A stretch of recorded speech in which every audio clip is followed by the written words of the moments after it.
All right, welcome into the FNIA podcast. We are presented by Lowe's.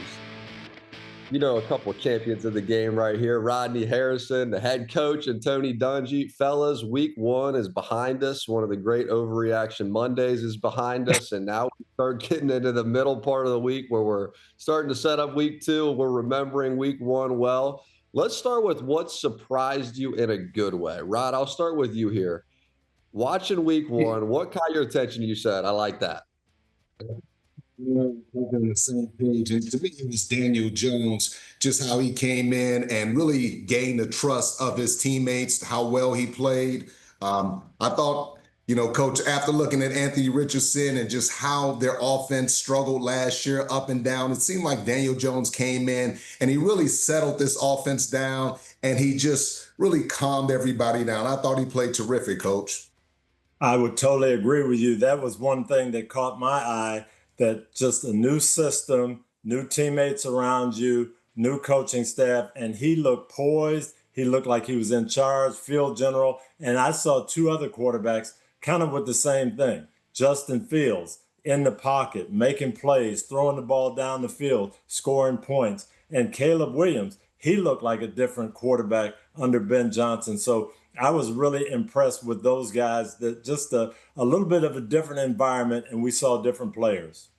But I'm also going to go with the wide receiver, Calvin Austin from the Pittsburgh Steelers. I had questions. I said, could this guy, he's small in stature, can he be that legitimate second receiver for these guys? And I thought he played well. He caught some nice passes. He had a touchdown, and I thought that young man really stepped up alongside DK Metcalf. Coach, I'm curious on your Caleb Williams take, because it was a little tale of two halves in that game on Monday Night Football, really similar to the Sunday Night Football game, where in the second half, we just saw the Vikings come to life. What was the good Caleb Williams, and was there any concerns that you saw on Monday night? Well, yes, the good Caleb Williams was how he started the game and processing things, going to the right guy, making quick decisions, getting rid of the football, all the things we didn't see him do last year as a rookie. Well, all of a sudden, Brian Flores at halftime said, wait a minute, no, enough of this. I'm going to start dialing up the pressure, bringing some heat. And then we saw a little bit of the old Caleb Williams, especially in the fourth quarter, trying to do too much, holding the ball, moving around. And, that'll come. But I was impressed with the start that he had under Ben Johnson. I thought their play calling and some of the schemes that they had were really good. Yeah, I thought he did really helping the offensive line out. I mean, you watch the kid. He is extremely fast, super athletic. He has pretty good vision when it comes to rushes, trying to get outside the pocket. But at times, you see him miss some easy throws or really hesitant to throw the ball down the field. It seemed like he was pretty conservative at times. But, Ben Johnson, he's the best in the game. And if anybody can get this kid better, it's going to take extreme patience. He's going to show you that he's going to be good at times. He's going to struggle at times. But I do believe that Ben Johnson can help this kid turn things around. The one thing I noticed with Caleb that I thought was kind of interesting is when his feet are set, when he's in the pocket and he's aiming, every once in a while, that's where you see a throw go high on him or just kind of sail. And it's, he's afterwards, he's kind of a little frustrated with himself. But when he's on the move or when he's, just scrambling around, whatever, it seems like he can just throw lasers and he's so much more comfortable. I wonder if you got him aside and just said, Caleb, are you more comfortable throwing on the run? Maybe it's just that much more comfortable, which is kind of the opposite of what we're used to seeing from, traditional pocket passers. Did you notice any of that, Coach, with his misses? Yeah, you do see that, but I think part of it too is not being ready to throw to the guy in the right timing. And I think that's where Ben Johnson is going to really get him going. You got to understand, Caleb, here's what's going to happen. Here's what we think is going to happen. Anticipate it. Be ready for this guy to be open. Don't let it catch you by surprise. Yeah. Yeah. It was kind of some of the similar things that we saw at USC with him, was just holding the football. He kind of wants to wait until he really sees a guy open instead of anticipating a guy open. Yes. Can you coach that into guys?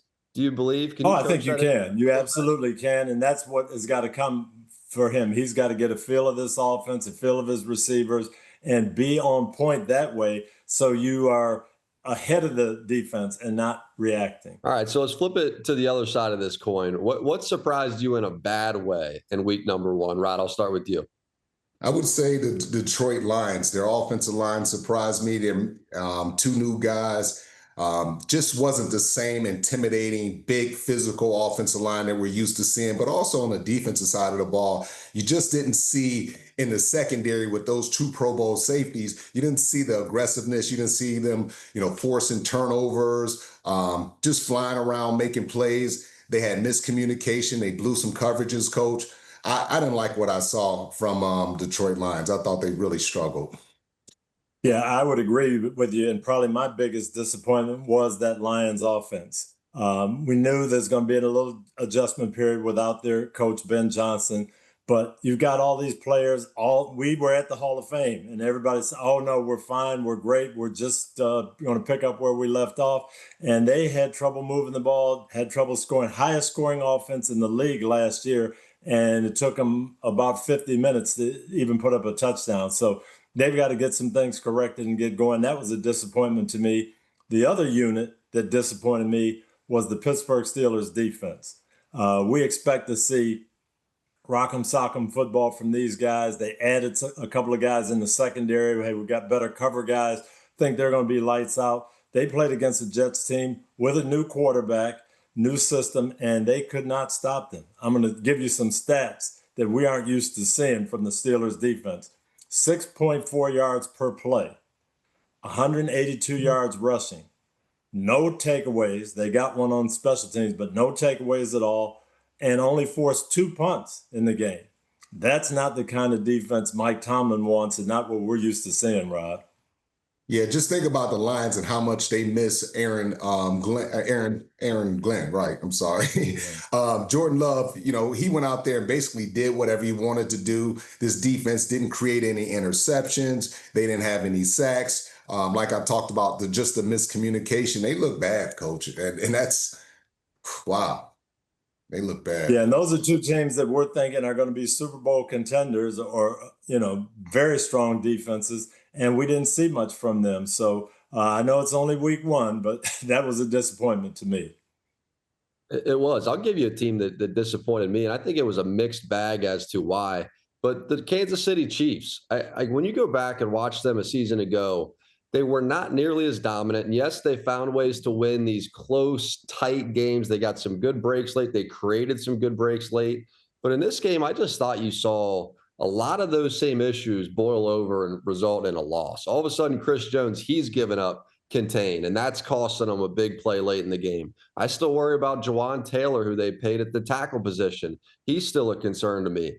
Travis Kelce's getting a little older. I know he made a big play, but this group of receivers that they have, in particular now with Xavier Worthy getting hurt, they just do not have much firepower for Mahomes to work with. And I think you see him back there struggling to find somebody to get the football to with protection that's not great. Coach, I see it nodding your head. What did you see? I agree with you. I agree with you. We had Jason Garrett in an interview with Andy Reid. And how are we going to respond to this Super Bowl loss? And Coach Reid, the players took it on themselves. They really worked. We did this. We knew some things we had to fix. Well, it looked like the same old things here. And the same things that we saw struggling with last year, we saw it again in week 1. So that was a disappointment. You're absolutely right. Guys, you look at the last 2 games the Chiefs played, the Super Bowl, and you look at them against the Chargers. They got physically dominated in the last 2 games. And they just got physically beat up. And you don't see the same team. Like you talked about, Jawan Taylor, he's probably a worst right tackle in all of football. And Coach, you said it a couple of years ago. How do you consistently call plays when you have that level of weakness at your right tackle position? I think Josh Simmons, he's going to be a really good player. He's going to continue to get reps, continue to get used to just being out there. I think he's a fabulous young athlete. But when I look overall, man, you have to have Patrick Mahomes in playoff mode every single week for this team to overcome some of the weaknesses that they have on the defensive side of the ball, as well as the offensive line. And what I'm seeing from the Chiefs is their big plays come from street ball. It's not where, hey, I hand the ball off and I run for 15 yards in a big hole, or I drop back, set up, and throw and hit a guy 20 yards downfield. It's Mahomes running around throwing balls like this, or, just plays that are not designed. You've got to design some plays that make yards, and that's what we're not seeing from the Chiefs. And defensively, Jac, you see the frustration. You mentioned Chris Jones out there. He didn't look great. At times he'll get off and then all of a sudden he'll get double teamed and he'll stop rushing. And I'm like, what's wrong? What's going on with Chris Jones? And then you saw Drew Tranquil get in his face and hold him accountable. I love to see that. But you just don't see the same effort. And maybe, Coach, a part of that is just having so much success, making so much money, assuming that you can just show up and teams are going to say, oh, this is the mighty Chiefs, we can lay down. But, hey, people are coming at the Chiefs. And the Chargers, they smelt blood with the Chiefs, and they took full advantage. They were a lot more physical. And that's the thing that I hadn't seen teams consistently beat up the Chiefs physically. I always felt like the Chiefs was one of the more mentally and physically tough teams. And to see them get pushed around in the Super Bowl and the first game against the Chargers, this is not the Chiefs that I'm used to seeing. Yeah. I mean, from day one of Jim Harbaugh getting out there to LA, number one thing on his mind has been how are we going to beat the Chiefs? I mean, how are we going to build this team to beat the Chiefs? Play them twice a year. You got to beat them to get out of the AFC, all those things. And I'll tell you what, that damn Joe Alt, to be able to go from right tackle to left tackle and play really a flawless game at the left tackle position against guys like Chris Jones and good rushers, it might save the Chargers season. They were in a serious trouble losing their left tackle, their big money left tackle, and Joe Alt slides in there and he can flat out play. And I tell you, and Coach, I tell you this, you were spot on, because I wanted the Chargers to draft Brock Bowers, which wouldn't have been a bad pick, but you kept talking about, and you were so excited about this young kid. You said, Rodney, this kid is going to be fabulous. He learned a lot from his dad. His dad was a fabulous player, and you were spot on, Coach. And to be able to have the ability to go from the right side to left side, and almost looks like he's a better left tackle than he was a right tackle. It's just astounding to me. And it really fits with the mentality Jim Harbaugh is trying to create there. We want to be tough. We want to be physical. We want to control the line of scrimmage. And they did it. But Jac, to go back to your point about disappointments, Kansas City, we're going to get this fixed. We're going to get this fixed. We're going to get this fixed. And they didn't. It looked like the same thing. How about the Baltimore Ravens? We're going to get this fixed. Ball security, finishing games, not making mistakes. We're going to get this fixed. We know we can't beat ourselves. And then you give up a 15-point lead in the fourth quarter, Rod. Yeah, and to me, Coach, I always talk about the Baltimore Ravens finishing, and that comes from the head coach. I said it before that the players were good enough to get them there. It takes the head coach. And if I'm Harbaugh, this whole year, all I would do is practice situational football, Coach. I would walk through it. I would practice it. I would watch it on tape. That's all we would do, is put ourselves in different situations. This team is a great team. They have a lot of quality players, but they break down in situations. And us at the Patriots, we were really good in situations because that's all we ever practice. Every single day we walk through it, we practice it. They asked us questions. What happens if it's 2 minutes left and this, that, and the other?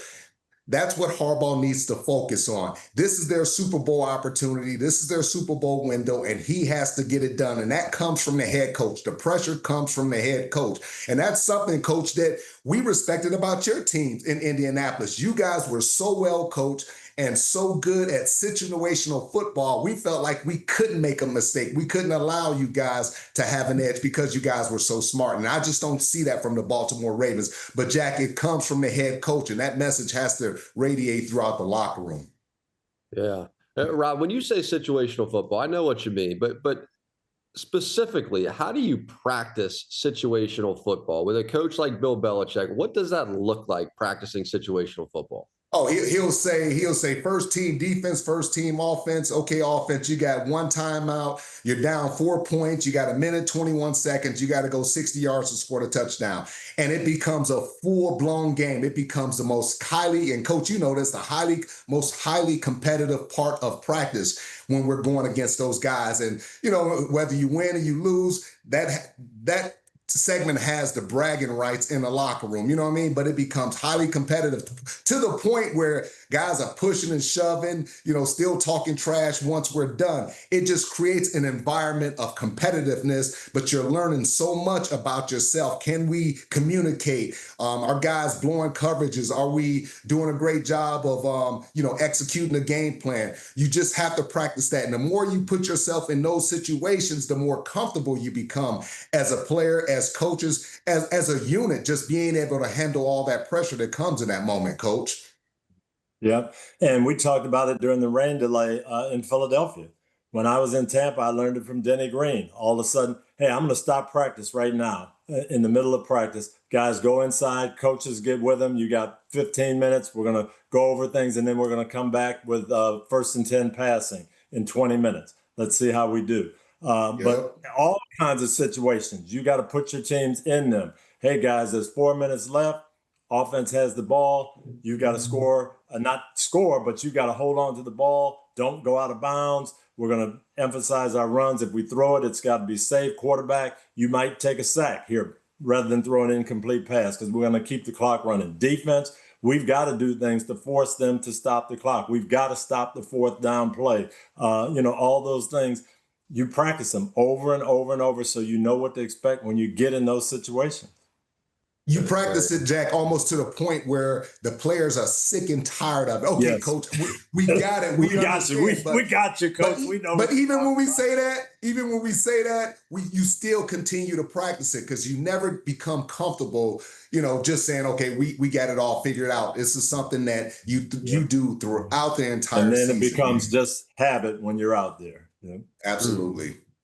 It's cool because you always hear the term situational football, and I just wanted to know the specifics of what that actually means in practice.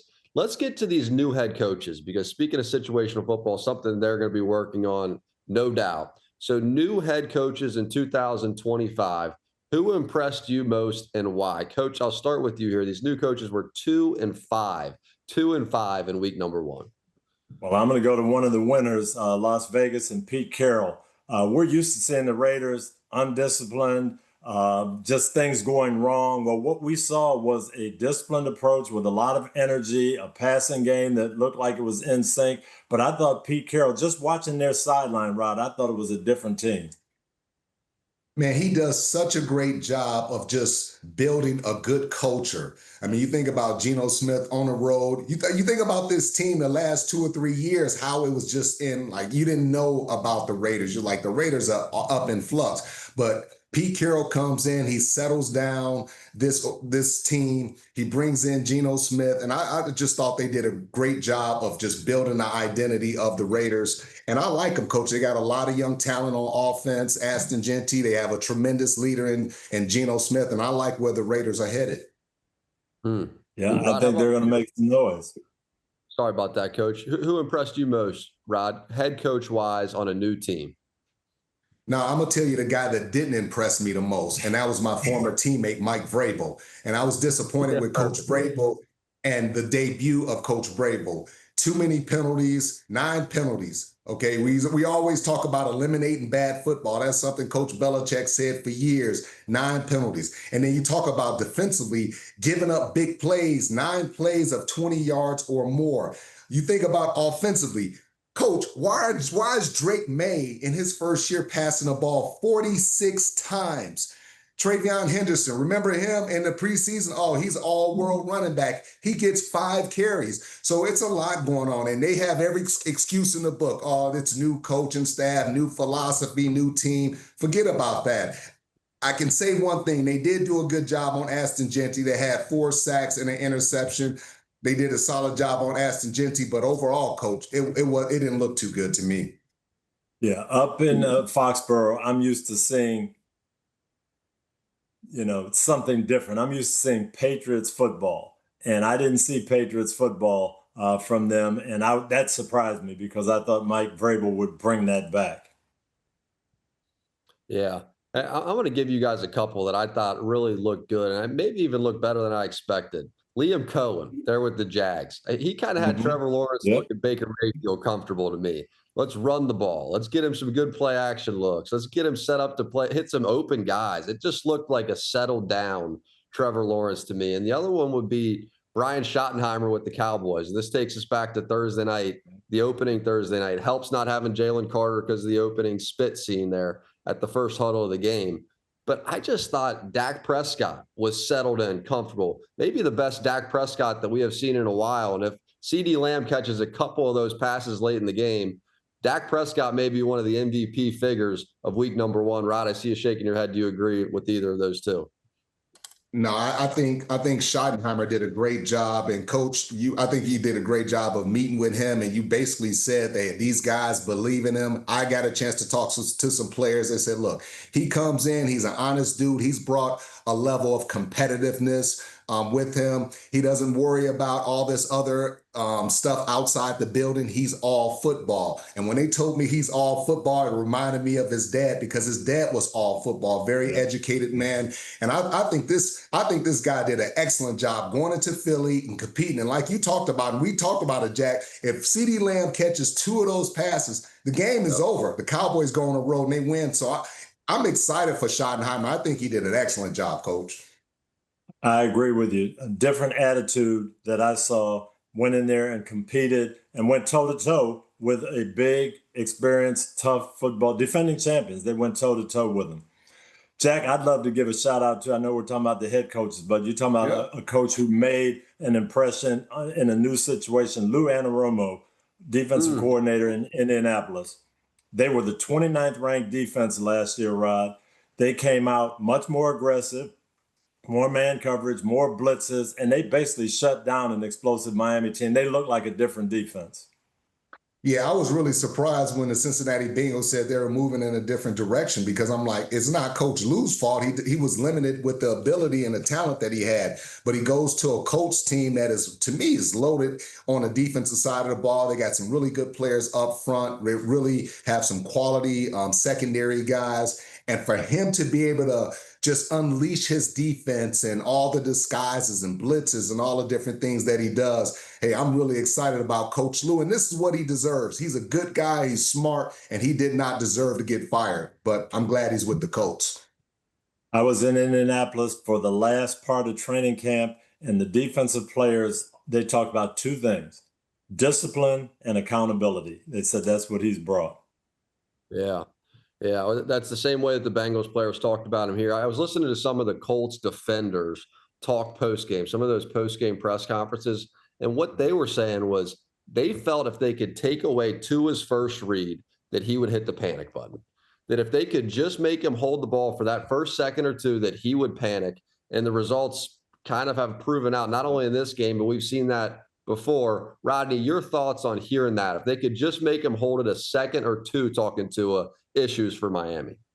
Yeah, that's why I say the front 7 is so important, because you don't have to blitz. You can rush 4. You can drop those guys. They're athletic at the linebacker position, taking away that first read and just flying around and playing. That's the biggest thing. When you're playing against the Dolphins, being able to take away that quick read and forcing Tua to have to make other decisions. They fly, and then the defense just flew around and just made some really good open field tackles. All good, Coach? All good. Yes, sir.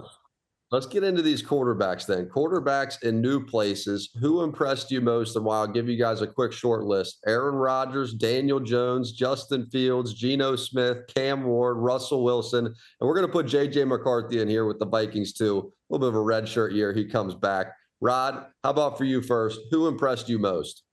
I got to go with J.J. McCarthy, because he looked terrible in the first half. The pick 6 and some of the struggles. And then all of a sudden to come back and show the type of heart and the resiliency that that young man showed, running the ball, throwing some very accurate passes and just staying mentally tough. Man, Coach, I had so much respect for J.J. McCarthy and just his improvement. And then it makes you feel good as a guy in that locker room, because you know what? We got hope. We got something here. He was at his worst moment as a pro in that first half. And to see that kid come back and overcome all that adversity, I was thoroughly impressed, Coach. I was just like, wow, this kid, they have something special with this young man. Yeah, no, I agree. That fourth quarter was just outstanding. And you talk about giving your team hope and belief and a sense that we can do something. I have to look at Aaron Rodgers. The Pittsburgh Steelers, since Ben retired, if their defense ever gave up 30 points, they had no chance. They give up 30, and this guy comes in and puts 34 on the board. The movement, the fact that they're designing plays outside the pocket for him, he's hitting naked bootlegs and giving them a belief. And I was just impressed with his debut. Let's see if he can keep it going. Wait, he said we. He said we. That was a Freudian slip there. If he can keep it going. That's just the life of a Pittsburgh Steeler, man. What do they say? Once a Steeler, always a Steeler. Always a Steeler. That's just it. Cam Ward with the Titans. I thought he looked pretty good as a week 1 rookie debut. There's a little magic there to him. And you talk about with Caleb Williams not exactly seeing it and letting it go. Cam Ward has some of that in his DNA where he just sees it and he lets it fly, Coach. Did you notice a little bit of that with the rookie? Yes, even though they didn't score a lot of points, they didn't win the game. I think from a first game debut, it was great to see. He's going to build on that. They've got something there. And he went against a tremendous defense. I mean, a secondary or front seven that's one of the best in all of football. And I thought they did a good job of just hanging in there, man. I thought the Titans looked a lot better than I anticipate them looking. I'm with you. How about which new coach, new quarterback, could be either, has the most to improve, the most to work on after watching this first week? Coach, lead us off. Well, you got to go with the Giants. Russell Wilson debut, just not much happening there. And Brian Daboll, he's got his work cut out now. We've got to devise something for Russell. We've got to get it going. Or as you guys, we talked, maybe you make the change and go to Jackson Dart, but somehow you've got to generate some offense. Coach, and I'm not saying make a permanent change, but I would definitely start to rotate Jackson Dart into that mix, whether he gets a one series and say in the first quarter, another series in the second quarter, just to try to get him used, just in case something happens to Russell Wilson. And you think about Russell Wilson, he wants most of his passes going downfield. The quick passing game is kind of out of it because he's not really good in a quick passing game. So I think you're limited. And then just physically, he's not the player that he used to be. So I'm all in favor. I mean, there's some things that they have to work out on the offensive line. I know they had some injuries, but I'm all in favor of this young man, Jackson Dart, coming in and just trying to give them somewhat of a spark and also a challenge to Russell to up his game.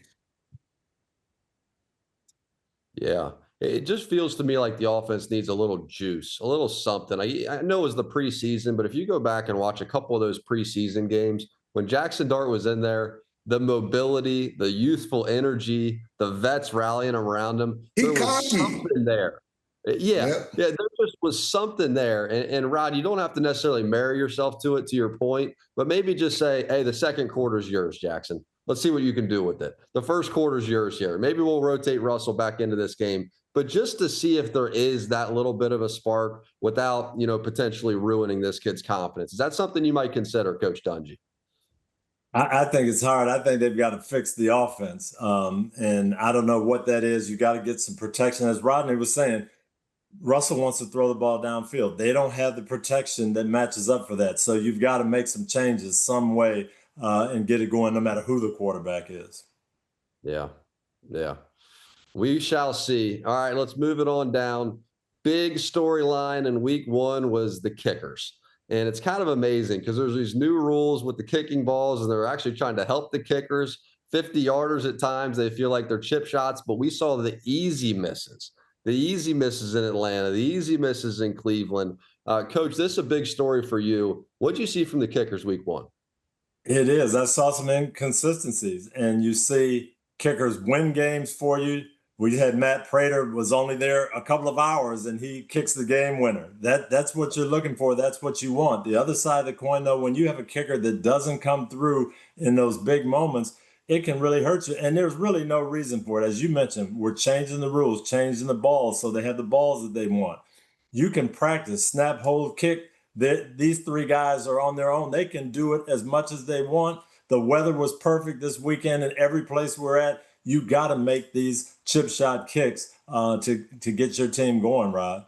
Yeah, and I live in Atlanta. And I'm looking at young Wei Koo, and we're sick and tired of him and here in Atlanta. He missed 9 kicks last year. They lost 2 or 3 games because of it. He's in perfect situation in a dome, 40-some yard field goal, and you have to be able to step up and make that field goal. He's making over $5 million a year, and even more important than that is your responsibility to that locker room. Those guys in there, they played hard, both on offense and defense. They sacrificed a lot of weight training and time away from their families to win a football game. And you have to be able to step up and give them the opportunity to at least tie and take Tampa to overtime. So that's something that, to me, all the pressure's on Coach Raheem Morris, because the locker room is looking at him and how he deals with this situation. And you don't want to have it to a point where now the locker room is divided over a kicker. You know what I mean? Especially with them bringing in so many good players. The Falcons look better on offense. They look better on the defensive side of the ball. But this kid has to understand that, hey, I got to step it up, or Raheem Morris has to make a change to send a message to his team saying, hey, guys, we're trying to get better. But Younghoe Koo missing easy field goals. I'm sick and tired of people in Atlanta. These guys have worked too hard to put themselves in a position to win a football game against a Baker Mayfield and a Tampa team that's really good, that's dominated the division. And it comes down to a kicker that's in perfect conditions. It's not like they're asking him anything unreasonable. Oh, kick a 59-yarder, kick a 62-yarder, and the wind's blowing 12 miles per hour. No, he's in a dome. He's got to be able to step up and make that play. Jack, do you get a sense of how the Atlanta Falcons fans are feeling right now? And I'll tell you what, I was blessed. I didn't have that situation often in my career. I had Mike Vanderjagt and Adam Vinatieri, Martin Gramatica, guys who were just solid. But I did have 1 year with Michael Husted, who kind of went through this. And from a coach's standpoint, there's 2 things that you can do. Number one is you practice those situations more. Normally, teams have just a field goal period in practice. When our kicker was struggling, I said, hey, we're going to go 3 or 4 times during practice and just call it out. Okay, field goal team, let's go. And put him in those situations so he has to do it during practice. And then the other thing I think you can do is mentally help that guy. Go to him and say, hey, you're my guy. And make a public statement. If you're Raheem Morris, I did it with Michael Husted. He's our kicker. I don't care if he misses 20 more kicks. He is our guy, and we're behind him 100%. Now, if he does miss those 20 more kicks, then you got to make a decision. But I think Raheem has to do something to quell this, because everywhere Younghoe Koo walks around in Atlanta, this is what he's hearing. Now, fans are upset. They've got to do something to help his confidence. Yeah, he doesn't go outside. I mean, it's a tough spot to be in, because I think with his leg, with his toe, he has all the ability.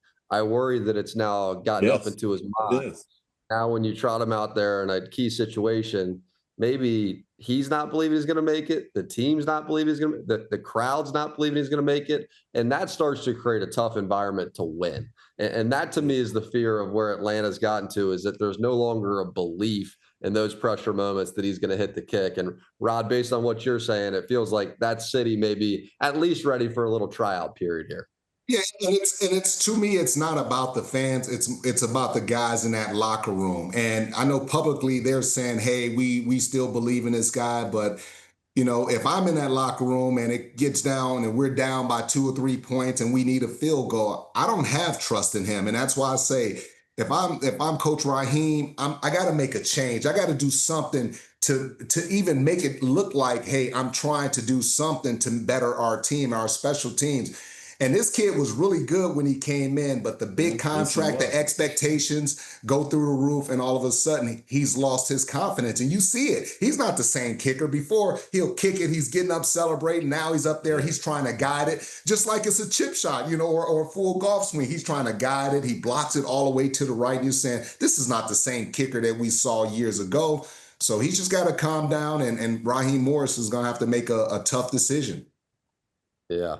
We already saw the 49ers. They moved on from Jake Moody. Younghoe Koo, we saw him. They iced him with the timeout, missed it to the left, came back for the real thing, missed it to the right. So a little of both. Week 2 previews, fellas. We have a Super Bowl rematch upon us. The Eagles and the Chiefs. Perhaps both of these teams did not look as good as you would have expected in week number 1. Coach, I see you nodded. Top of mind for you with the Super Bowl rematch here. Well, that Super Bowl, and we talked about it, it was won at the line of scrimmage. Philadelphia dominated offensively and defensively at the line of scrimmage. Kansas City said they made some changes. We have to see. I'm specifically looking at 2 guys in this game who didn't show up week 1. Jalen Carter didn't show up because he didn't get a chance to play because he's self-destructed. Chris Jones didn't show up because we didn't see the type of effort, leadership and effort that we normally see from him. I'm looking at these 2 guys and said, who creates the tone out there? Who sets the stage? I agree with you, Coach. And for me, it's the Eagles pass rush. You look at what they did against the Cowboys. They had 0 sacks, no interceptions. So it really starts at the line of scrimmage. And Chris Jones, he's the leader. He can't play when he feels like it. I've never said that about Chris Jones. He's got to give effort. If he's tired, take yourself out the game, rotate back in. But he's the guy that really sets the tone. He's the highest paid guy on that defensive line. He's got to get it done. Yeah. I mean, I just think about how badly Kansas City at this point needs Rashee Rice to come back.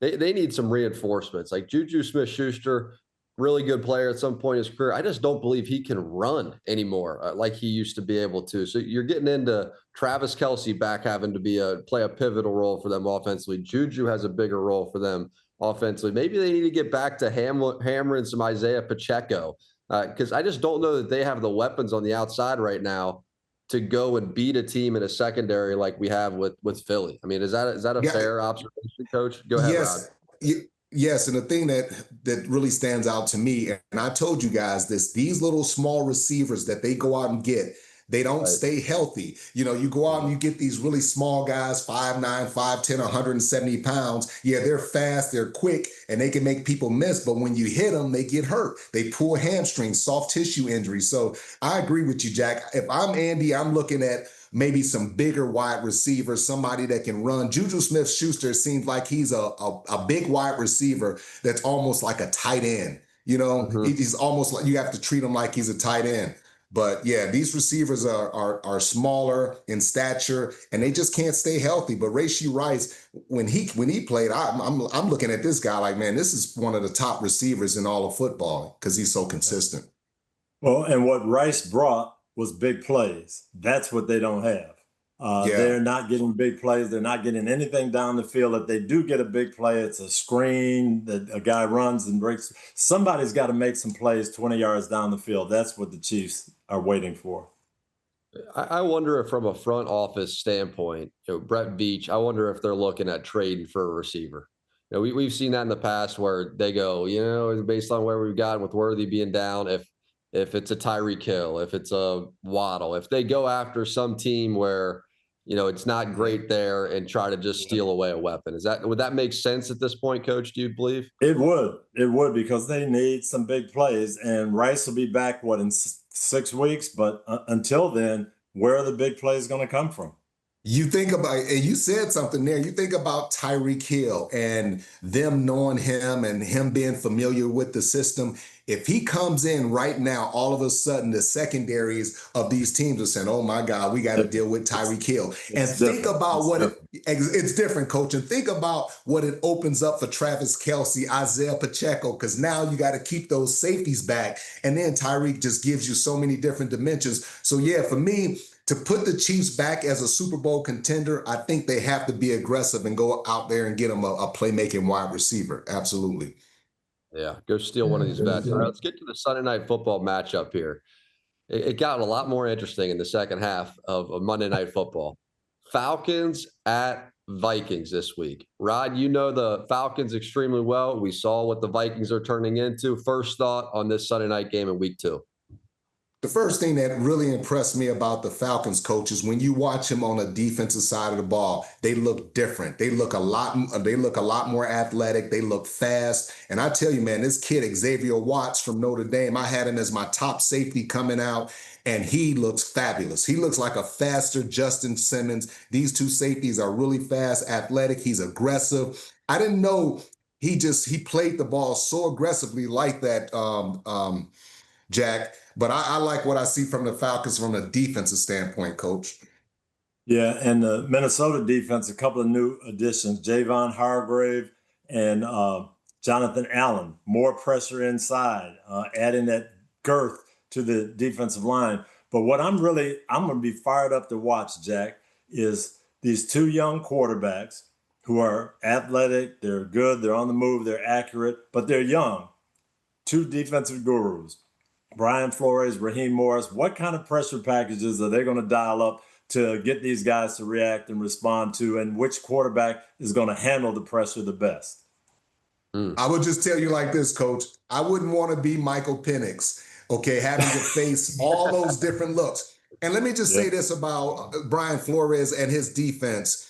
You know, before they have to do all these crazy blitzes. Now that you mentioned the two studs, they got in the two defensive tackles. Now they can play you at times more straight up because those two guys, they can stop the run, and plus they're really solid pass rush and defensive tackles. So you don't always have to sell your soul and blitz all the time. And I think that's what they did in the first half. They were, okay, we're going to play solid defense. And in the second half, we're going to crank it up. And that's the beautiful part. It just gives you so much versatility when you have those type of guys. So Brian Flores can sit there and he can show a lot of different blitzes, but not have to bring them. He can drop guys out and say, my two guys inside are going to get pressure along with, you know, the other two Jonathan Grenner. Yep. Yeah, I can rush four guys, look like I'm coming in a lot of different ways, and then drop out into different coverages. It's going to be a headache for Penix. I agree. But I tell you the last point, though, when you're playing against a defense that blitzes like they do, it's a lot of openings, a lot of holes, a lot of things that you can exploit. You just have to find it. And I just think, you know, Michael Penix, he's been very accurate. He's been really good decision-making. It's going to come down to him being able to make a few plays with his legs. You know, he's going to have to be able to tuck it. I know he wants to be a pocket passer, but being able to tuck that ball, run for the first down, that's going to be huge for the Falcons. Going to be very interesting. We saw stretches of last year with Brian Flores, where he shut down red hot quarterbacks going in there, coming off 3 touchdown days, 4 touchdown days, and he just made them look so average or subpar in those games. And so that's a little asterisk next to what we saw from Caleb Williams. It's a unique defense, but let's see what happens here with Penix as well as we head into week 2. Gentlemen, appreciate this so much. Could talk ball with you guys 7 days a week. Appreciate you jumping on here on a Wednesday. I look forward to seeing both of you in Minnesota. Cheers. All right, it's going to be a fun one. Absolutely.